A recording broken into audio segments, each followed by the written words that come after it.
。ラサ駅に着きました。想定の時間が7時41分着だったんですけど、7時33分に着いたんで、ちょっとだけ早く着きましたね。今朝の7時半なんですけど、真っ暗ですね。こんなもんなのかな。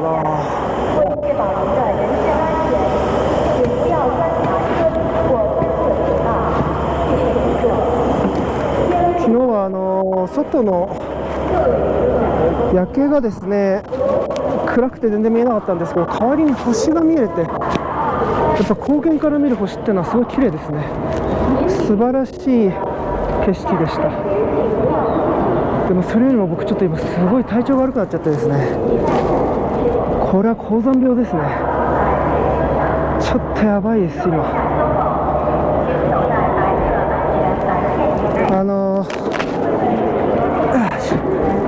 めちゃくちゃ今頭が痛くて吐き気がすごいんですよね。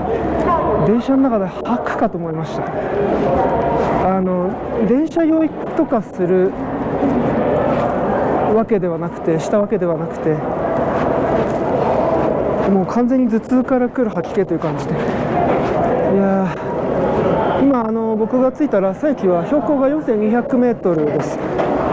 これだけでもね、日本で言えば富士山より高いから、これだけでも高山病になってもおかしくないんですけど、チベット製造鉄道で来るとですね、タングラ駅だったかな、タングラ駅っていうところ、真夜中に通ってきたんですけど、世界で最も標高が高いところにある駅って有名で、5068メートルぐらいの標高にある駅があります。だからそこら辺の間中ずっと標高5000メートルのあたりをですね、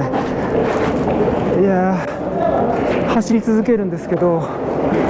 そのあたりからもうすごい頭がガンガン痛くてですね、いや今ちょっと歩いてるのも実はきついぐらい高山病にかかってしまいました。これどうしようかな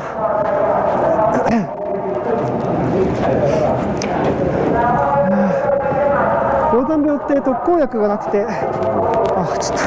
と力が入らない。高山病って特効薬がなくて鎮痛剤ぐらいしかないらしいんですよね。鎮痛剤もどこで手に入れればいいのかって感じですけど、いやー、きつい。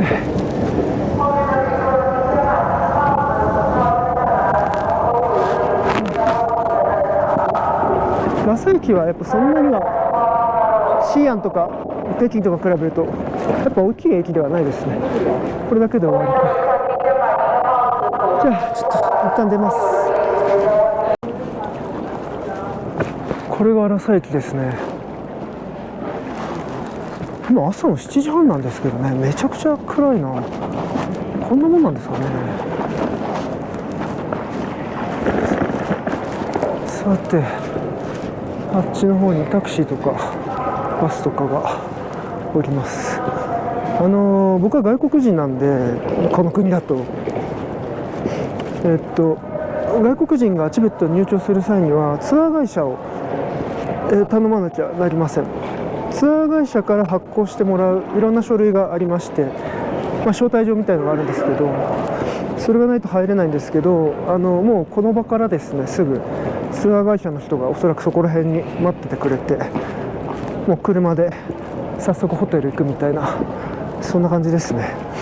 あんまり自由に出歩かない方がいいよってか、出歩かないでねってツアー会社の人に言われちゃいました。やっぱり政治的にセンシティブなところがあるのは仕方がないですね。それにしても暗いですね。朝の7時半でこんな暗いってあんまり想像してませんでした。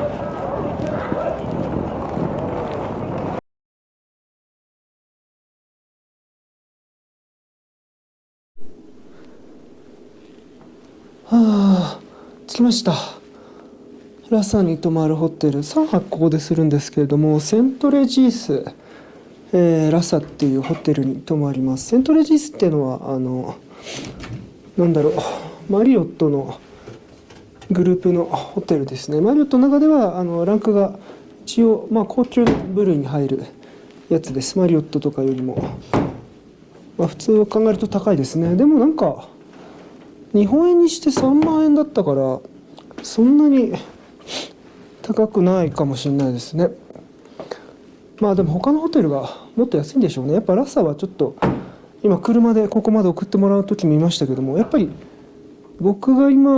今回、旅行した北京、洛陽、西安、シーニンでラサに来てますけれども、一番ここが、地方って感じがします。田舎って感じですかね、良くも悪くも。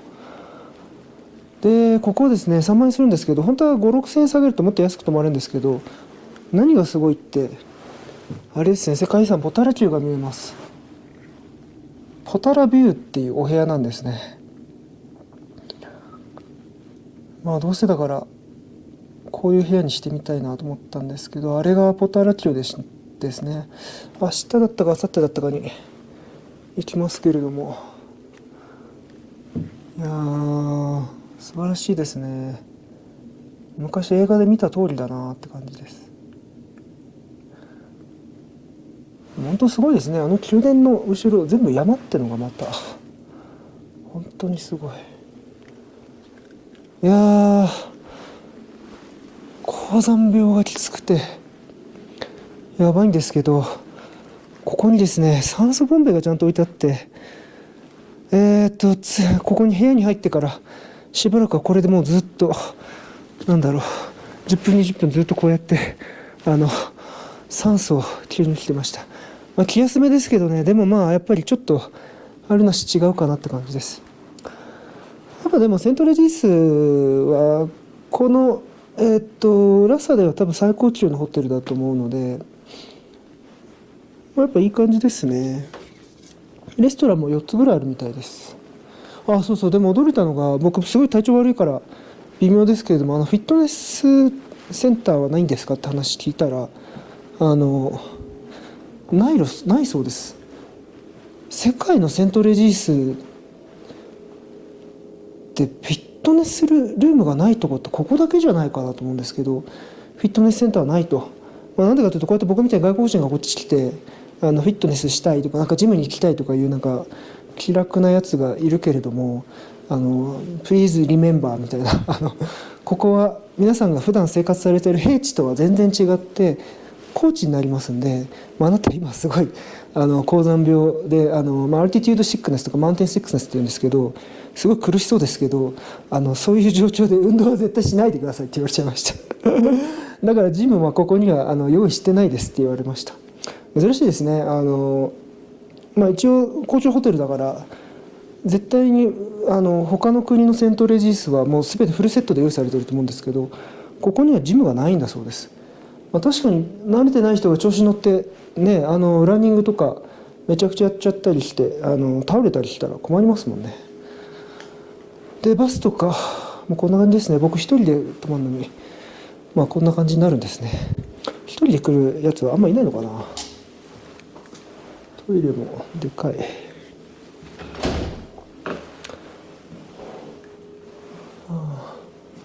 アメリカのホテルって感じですね。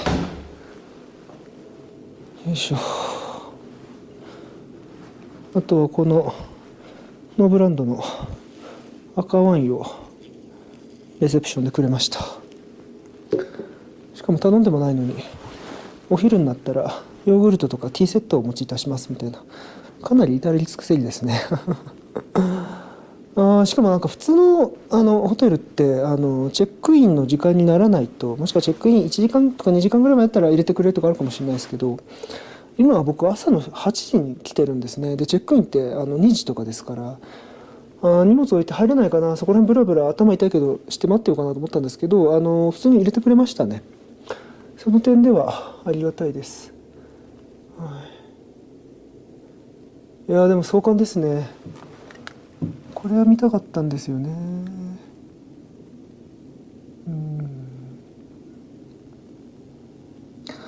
でもそう、あそこにも共産党関係の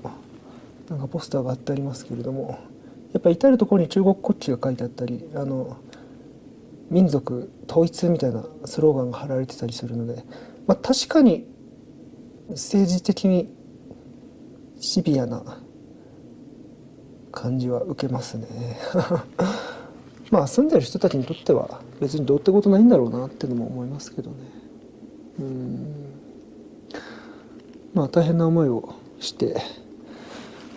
出てた人もいるでしょうから何とも言えないですね。僕ニューヨークに留学してる時にたまたま一緒になんか英語の授業を受けてたやつがチベット出身だったんですよね。チベット出身でニューヨークの大学に行ってるなんてよっぽど頑張ったやつだったんだろうなと思いますけど、その時僕はチベットに対してなんていうか知識がなかったんで単純にただの友達として接してしまったんですけど、もっといろいろ話を聞いておくべきでしたよね。とりあえずもうちょっと酸素を吸って一休みします。なんかですね、こんなものを持ってきてくれました。昼食代わりだそうですね。これなんか何が入ってんだと思ったら2つともヨーグルトなんですよ。なんかチベットはヤックの牛で作ったヨーグルトとかそういうアイスとかそういうのが有名だそうです。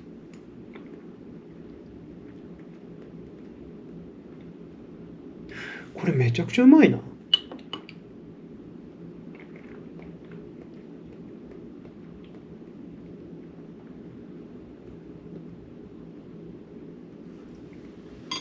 ちょっとバニラ風味のするヨーグルトですね。でもこれヤクのヨーグルトじゃないんじゃないかな。普通のヨーグルトな気がしますけども、なんかヤクとかああいう牛っぽいなんか匂いが全然しないですね。牛じゃないや、ごめんなさい。羊というかああいう系の匂いがあんましないですね。美味しい。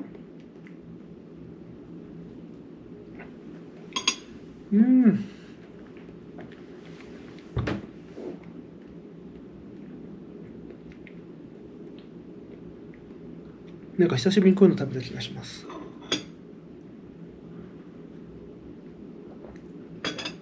ですね、今現在中国じゃないや、チベットでな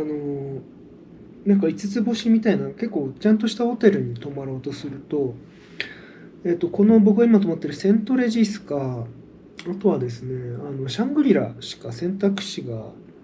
りません。2つぐらいしか5つ星のホテルがなくて、であとはまあ外国人が泊まれるような3つ星のホテルとかもあるんですけれども、なんかツアーガイドの人からはあんまりおすすめはされなかったですね。まあ別にそれでもいいけどって感じでは言われましたけれども、まあだから自分で手配して普通にセントレジストを取った形になります。でもしかしたらですね、日本人の方の多くはそんなにお金に困ってなかったらこういうところに泊まった方がいいかもしれないですね。っていうのはさっきからホテルの中の人と話したりしててすごい思うんですけれども、チベットは英語がかなり通じないです。中国時代かなり英語が全然通じないですけど、日本も全然通じないんで僕が言えた話じゃないんですけどだけどなんだろうな、全然英語が通じないの度合いがチベットの方がはるかに高いですね。すごく英語が通じないです。だからセントレジスのホテルで働いてる人ですら英語はほとんど通じないです。受付の方とかは話せますけど、あとホテルじゃないレストランの方、でもレストランの方もウェイトレスの方とかじゃなくてなんかマネージャーみたいな人だけ喋れるみたいな感じなんで、ちょっといろいろ困難が生じるかもしれないです。でこれが4つ星3つ星とか下がっていくと多分もっと喋れないっていうか意思の疎通ができなくなると思うんで、厳しいかもしれないですね。中国の北京とかだったら当然全然問題ないですけど、シーアンとかも全然問題ないですね。全然綺麗に英語を喋ってくれるんですけど、シーニン、上海省のシーニンに、昨日まで言いましたけど、ああいうとこですらホリデーインみたいなところでも受付の人はちゃんと英語喋れるんですけど、で他の人もちょっとは喋ってくれるんですけど、なんかですね、チベットに来たらもっと喋ってくれないって感じがしたので、そこら辺はちょっと考えて多少ちゃんとしたホテルに泊まった方がいいかもしれないなと思いました。でもこのヨーグルト美味しいな。本当に美味しいですあとですね、さっきホテルの中をブラブラ回ってて、クリニックルームがあるのを見つけたんですよ。そこにちゃんとお医者さんがいて、酸素ボンベとか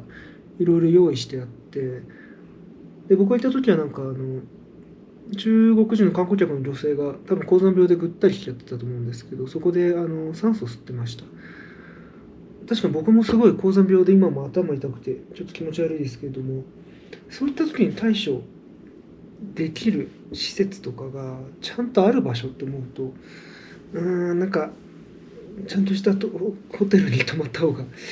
いいかもしれないなと思いましたね。ここで体調崩しちゃうとちょっと結構大変かもしれませんね、リカバリーするのに。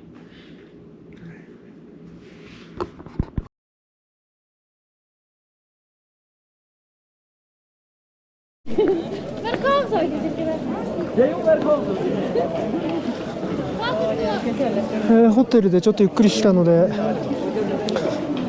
ここ今の世界遺産のジョカン寺っていう世界遺産があるんですけれども、そこの目の前の、ある種参道みたいな役割を果たしているバルカル通りっていう、繁華街に来てみました。世界で最も古い繁華街っていうか商店街の一つですかね。すぐそこにジョカン寺っていうのがあるんですけど、それがいわゆるトバン王国っていうすごい昔のチベットの王国ができた時に作った寺で、その時代からある商店街です。だから1300年ぐらいあるはずですね。そういう歴史的な地区に来たんですけど、早速あそこにピザハットとケンタッキーがあるんですよね。アメリカ資本っていうのは本当にどこに行っても強いですね。いやでもここはなんかすごい独特です。なんか割と世界中だらだら見て回ったりする機会がありましたが、なんか全然見たことないような文化というか雰囲気ですね。そもそもなんかチベット文字とかすごい独特ですよね。なんかサンスクリットの影響すごい受けてそうな文字の形してますけど、結構いわゆる今目の前でやっていらっしゃる方々がいっぱいいますけれども、いわゆる五体統治をされている方々がすごいいっぱいいたり、いわゆるマニ車こうやって回すやつ、日本にも似たようなものがありますけれども、回せば一回経典を読んだことになるみたいな、ああいうの回しながら歩いてる人もすごい多いです。そもそもこれもなんかそういう類のもんだと思うんですけど、すごいですね。なんか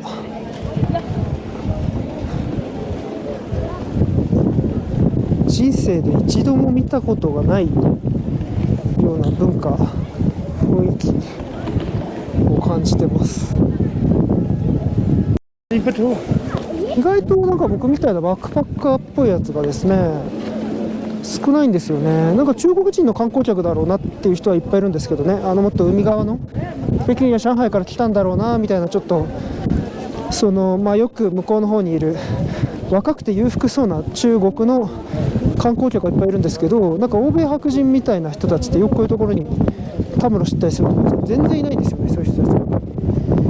ビザの関係とかもあって今あんまり来てないのかもしれないですね。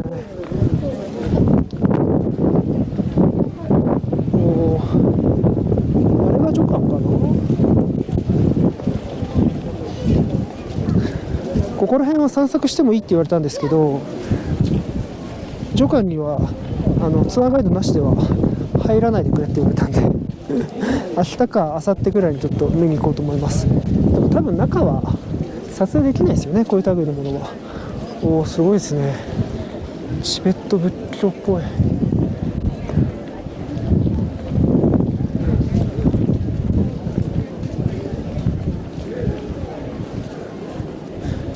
やっぱ大聖寺、そうですね、ジョカン、これがジョカンですね。僕は今ジョカンの南側にいます。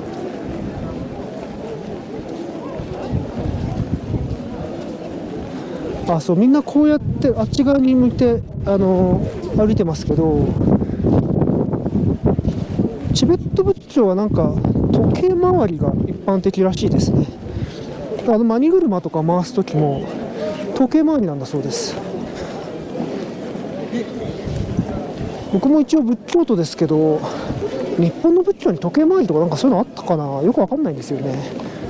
覚えてないんですけど、でもみんなこの一方通行に回ってますね。ちょっと面白いです。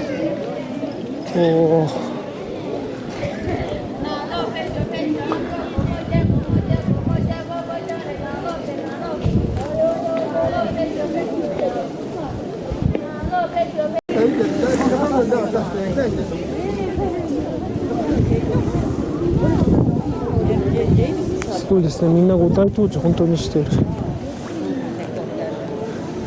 ちなみに僕は観光客としてここに来てるからあんまり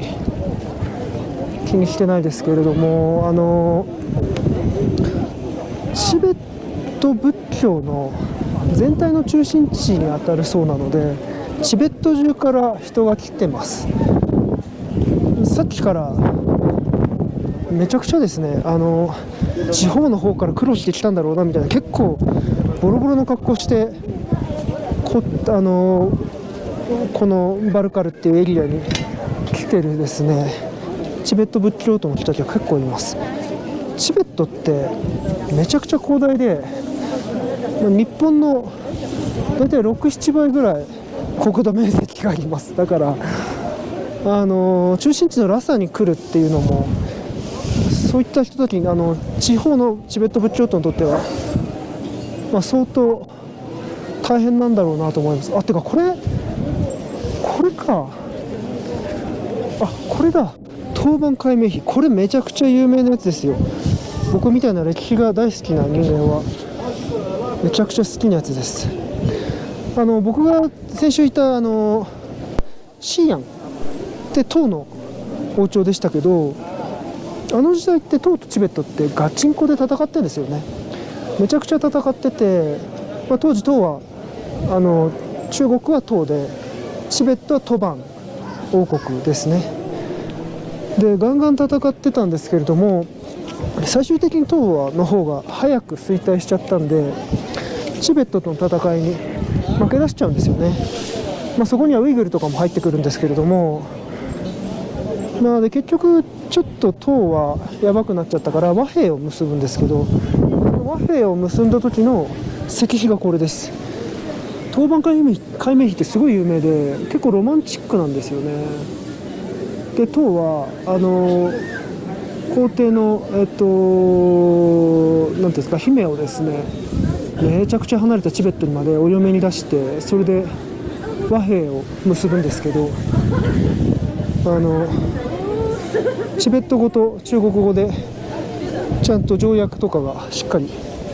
書いてあります。条約っていうか、こういう経緯で和平を結びますよみたいなのが書いてある内容なんですね。いわゆる古代史とかが好きな人は大好きなやつで、結構すごい象徴的な日です。これは昔はですね、長安の方にもあったらしいんですけども、ないんですよね。確かもうここにしか残ってない。確か3つあったんですよ、歴史上は。チベット、ラサと長安と、あとチンハイの方になんか国境のあたりにそれをバッシリ建てたはずなんですけどね、もうこれしか残ってないっていう、歴史大好き人間じゃないと全く盛り上がれない、よくわかんないポイントですけども、もう僕は好きなやつです。てかそんなことよりもここの人たちの方がすごいな、本物ですね。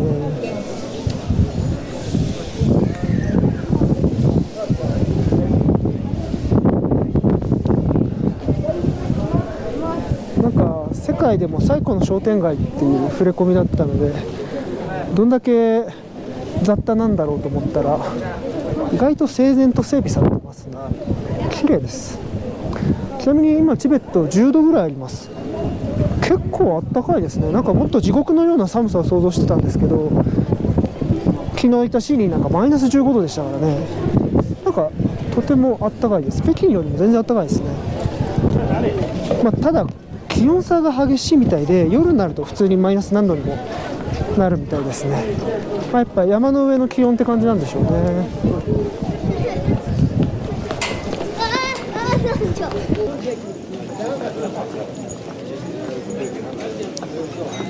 これを一周させるとお経を1回読んだことになるというものだそうですね。おー、でっかいのがある。すごい。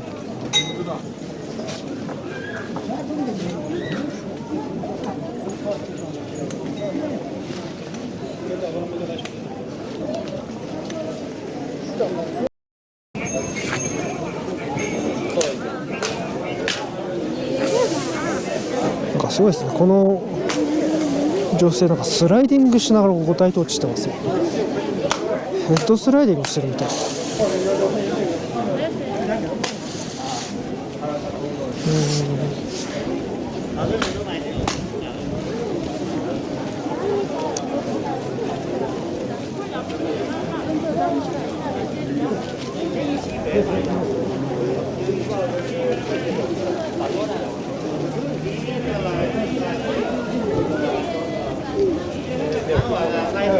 あ、ケンタッキーが見えるので一周してきちゃいましたね。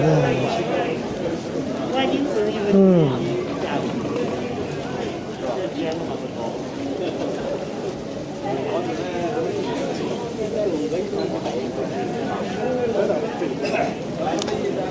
バルカルという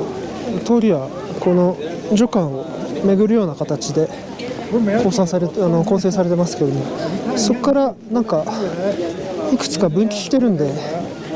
全部見てると大変なことになっちゃうと思います。いや、これ面白いですね。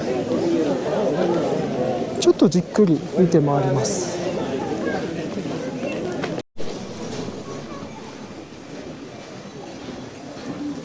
2、3本中に入るとなんかちょっと雰囲気ありますね。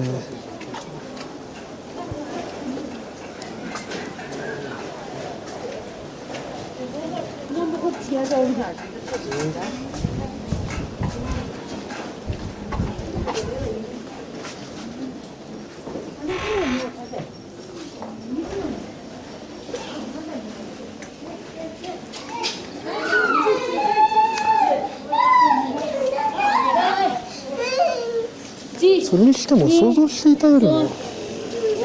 なんかだいぶ穏やかですね。ガイドさんからすごい驚かされてたんでもうちょっとシビアなのかなと思ったら、そんなことはないですね。今のところあんまり油断しないようにはしたいと思いますけど、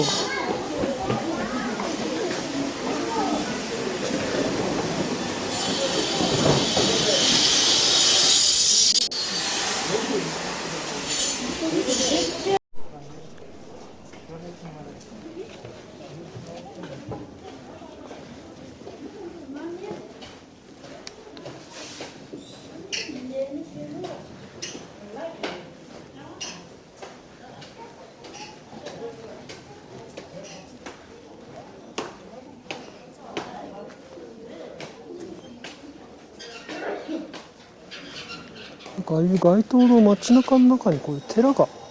ちょこちょこあるんですよね。ここに寺があるのか。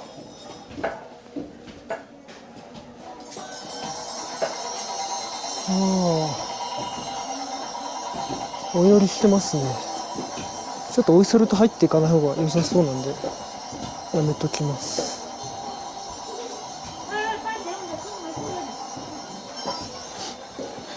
こういう寺がこの居住空間とか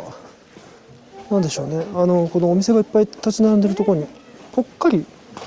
いくつもあるんですよね。面白いです。しかもなんか全部古そうですしね、すごい歴史があるんだろうな、これも。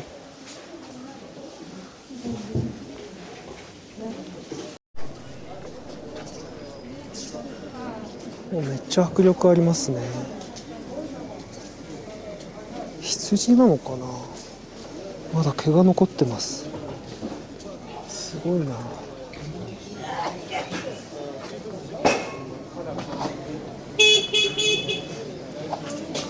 やっぱ通り歩いてても羊と羊と牛の料理出してるお店がすごい多いですね。あといわゆるヤクの料理出してるところも多いです。ヤク料理とか食ったことないですからね。ちょっと後で食べてみたいと思います。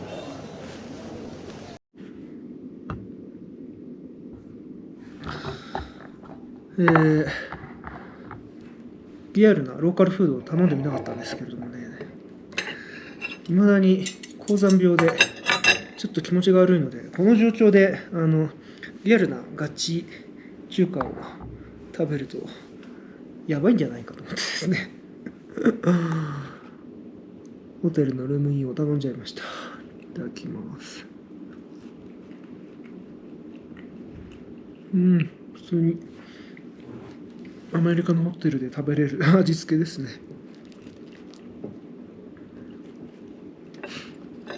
ちょっとパンが乾燥してる、ちょっとパサパサな感じのサンドイッチですね。いただきます。おいし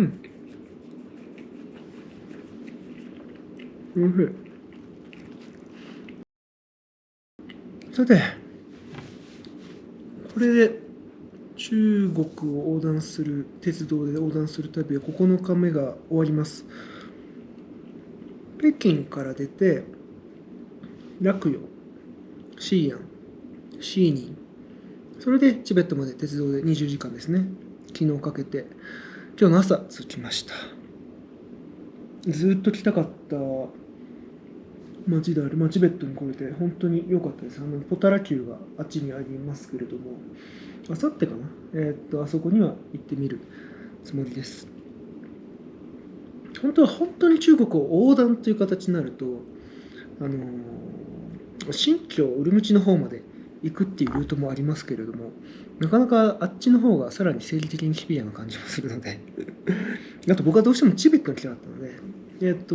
ここであと 2,3 日観光したら日本に帰ります。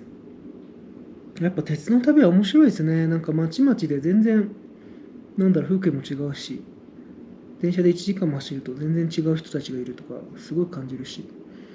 中国なんかやっぱ多民族国家じゃないや、多民族国家だから、本当電車でこうやってちょこちょこ街を変えるだけでもなんかみんなが食ってるものやいる人種も違えばなんか服装も全然違ったりとか、やっぱ面白いですね。中国ってアメリカと同じぐらい国土面積があるんですけれども、また中国は何かのタイミングで北京から今回チベットまで来たがなんか別の生き方でまたいろいろ行ってみたいなと思います。はい、というわけで、9日目はこれで終わりにしたいと思います。ありがとうございました。失礼します。